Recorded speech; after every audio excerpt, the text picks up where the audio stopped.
Hi, everyone. I'm attorney Paul Deloughery, and you're here for the program called Protect Your Family, Estate Planning Basics. So let's launch right into it, okay? I'm going to turn off my video, and we're going to go to the program right here.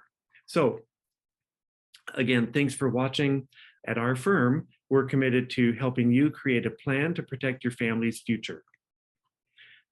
So in this presentation, we're going to give you an overview of the estate planning process and help you identify key decisions that you need to make. We'll discuss how to create a plan for your family, for your assets, and planning for medical contingencies.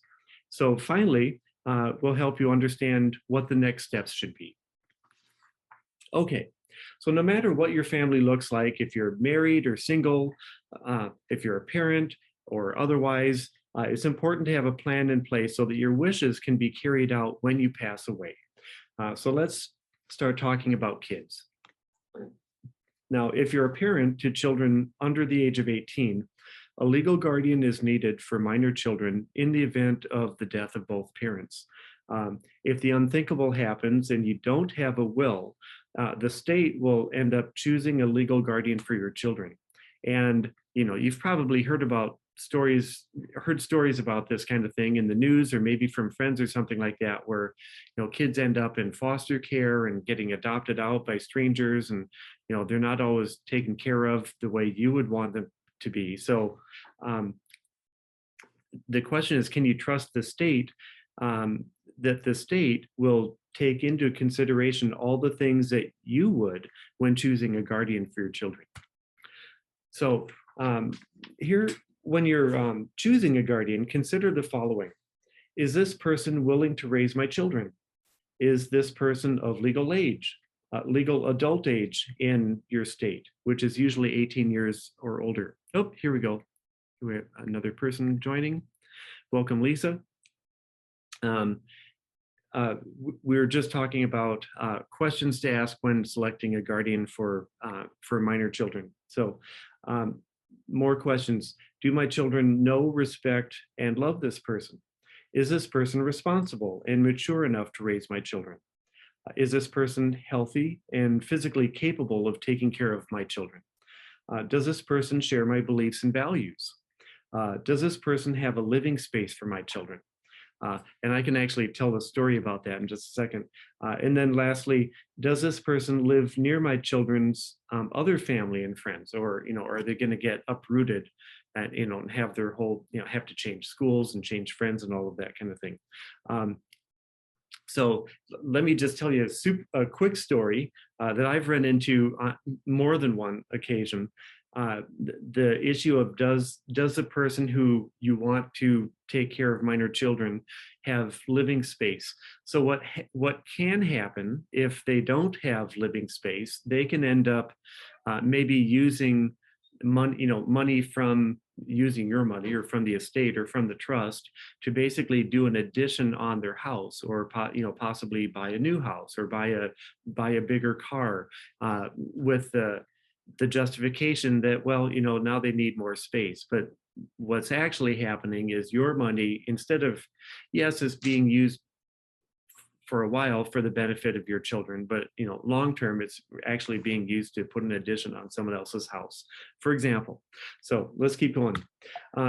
Now, dealing with children with special needs, make sure to take into account what your children with special needs will require if you can't care for them or provide for them. So creating a detailed plan will be in the best interest of your child with special needs in the event that you aren't here to care for them. So legally, minors or anyone under the age of 18 cannot own property or assets. And for this reason, it's essential to name a guardian of the estate. Or in Arizona, it's actually called a conservatorship, a conservator. So this person is responsible for managing your estate, your assets, and financially providing for your children using money from their inheritance until they come of age. Now, if you have special instructions regarding how and when you wish your assets to be distributed, you can set up a trust as part of your will. It's called a testamentary trust. So with a testamentary trust, you can stipulate specific terms for when your children or beneficiaries receive funds from an inheritance. For example, some parents wish to withhold distribution until a certain age or event is reached, like graduating from college. This prevents assets from being distributed all at once automatically. So you'll appoint a trustee to manage the funds until the assets will pass to the beneficiary or beneficiaries. And even if you're a parent of adult children, having a will and outlining how you want your assets distributed can prevent a lot of stress for your loved ones. It's not uncommon for adult siblings to disagree on a parent's wishes once they pass away. And frankly, so in my law practice, we do both estate planning and probate litigation. And yes, unfortunately, it happens a lot where children don't agree on things, or there's a disagreement on interpreting the trust or who gets what, and that kind of thing. That can all be prevented with a detailed estate plan. So provide specific instructions regarding who you want to receive what and when. That's one of the goals of an estate plan. Now, those with involved estates or more complicated family situations may want to consider creating a revocable living trust. A revocable living trust details everything from who will manage your trust to the terms for the distribution of your assets. One thing we haven't mentioned is probate. Probate is a legal process required to prove that your will is authentic before assets can be distributed.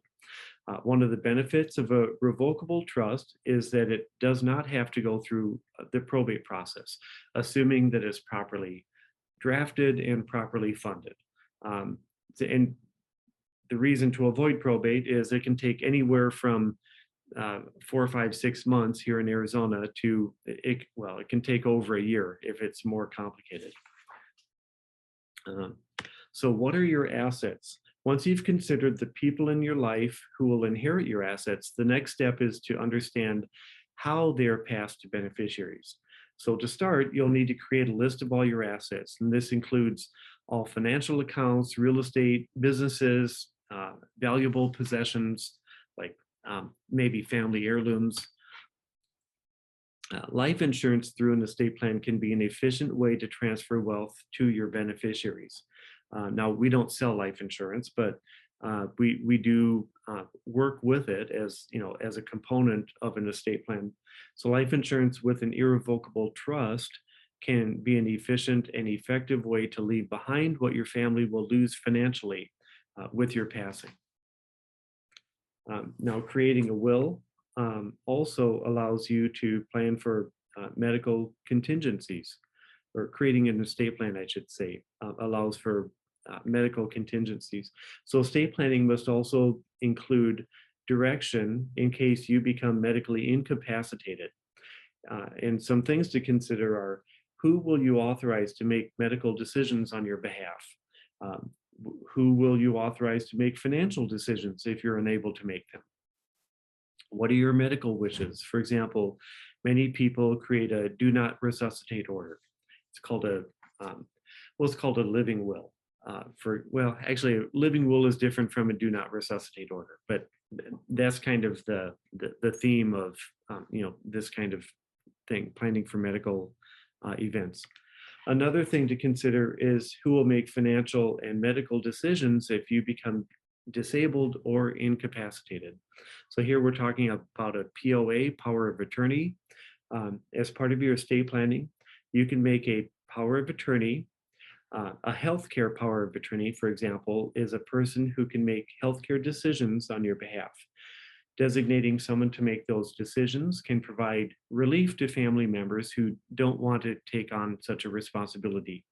And additionally, you can name a financial power of attorney to pay your bills, make investment decisions, and handle other financial matters on your behalf.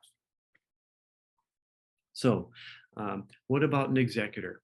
Now, here in Arizona, we don't call the person an executor. We call it a personal representative, but still most people use the term or think of the term executor. So you'll want to name this person in your will. And the reason is when you pass away, your executor or personal representative is the person who can perform the legal tasks that were once your responsibility regarding your estate: paying bills, um, selling the house, taking, collecting assets, um, maybe pursuing legal claims, anything that you otherwise would be able to do, that personal rep can then do. So responsibilities can include, also selling your property, paying creditors, reviewing medical records, and then ultimately distributing your assets to others. Uh, the executor or the personal representative of your will has a very important role. So you want to carefully consider who you're going to name in that position. This person should be someone who can act responsibly on your behalf and who can communicate with your beneficiaries. You can name anyone as the executor of your will. If you don't trust friends or family members for the important job, and a number of people come to me with this situation, you can name an attorney, an accountant, a bank or trust company to be the personal rep. Now, we advise clients to name at least one additional younger, healthy successor personal representative. In the event that you don't update your will, there's a chance that your appointed personal representative will not survive you. So in this unlikely event, you can protect your interests by naming a secondary person. So when naming people in your will, keep in mind that location typically does not have to be a factor. For example, your personal representative does not need to live nearby, as many of the person's tasks can even be done without ever coming to your town. You can hire a person to clean out the house. You can hire the real estate person to list the house for sale. You can hire landscapers. You can hire the attorney. And frankly, we've handled situations where our client is in other countries, and actually I've handled situations where I've never even not met them, but even spoken with them, and because they're in a different country. So yeah, you can actually, the person you name can be anywhere in the world. Okay, so where to begin? Once you've thought through the issues, work with an attorney to create legal documentation of your wishes. And the legal tools that are used include a last will and testament, a revocable living trust, a general power of attorney, healthcare power of attorney, a living will. Now, a living will, I call it the pull the plug document. Okay, it's different from the last will and testament. And then a HIPAA authorization. And there are other documents as well that are important. So remember that creating your will is only the first step. It's your responsibility to keep your wishes up to date as circumstances change. For example, you don't want to be the parent who creates a will that provides for your firstborn, but leaves nothing for your younger children because you forgot to update it when they were born. When any major life event happens, such as marriage, divorce, having children, switching jobs, or retiring, it's usually a good idea for you to revisit your will and your other documents. With the help of an attorney, you can ensure that your loved ones are provided for. And also keep in mind who your named legal guardians are. If they experience any life changes that may cause you to reconsider them, such as moving, you'll want to update your will and your other documents. And lastly, let me switch slides. Yeah, I suggest not trying to do this yourself. Work with an experienced attorney to ensure that your wishes are properly and legally carried out. There are many details that must be handled in order to create valid legal documents. And too many times, individuals make the mistake of creating documents online or handwriting something only to fill them out incorrectly or misfile them or miss a step, like missing a signature or saying things in the wrong way. So there are some references that I can make available. And let's see, I think what we'll do, if you just email me, if you want a list of the references, you can send me an email just directly to Paul, Paul, at suddenwealthprotectionlaw.com. And let's see, other than that, yeah, this concludes our time together. Yeah, lastly, if you do want to proceed, let's schedule an appointment, okay? And so you can do that just by calling us at 602-443-4888. And I see a chat here. See if there's something. Oh, sure. Oh, yep, we're good. Okay, and I'm sharing the screen. Okay, yep, I don't see any other questions here. So listen, everyone, thanks for coming. And I hope you all have a great day.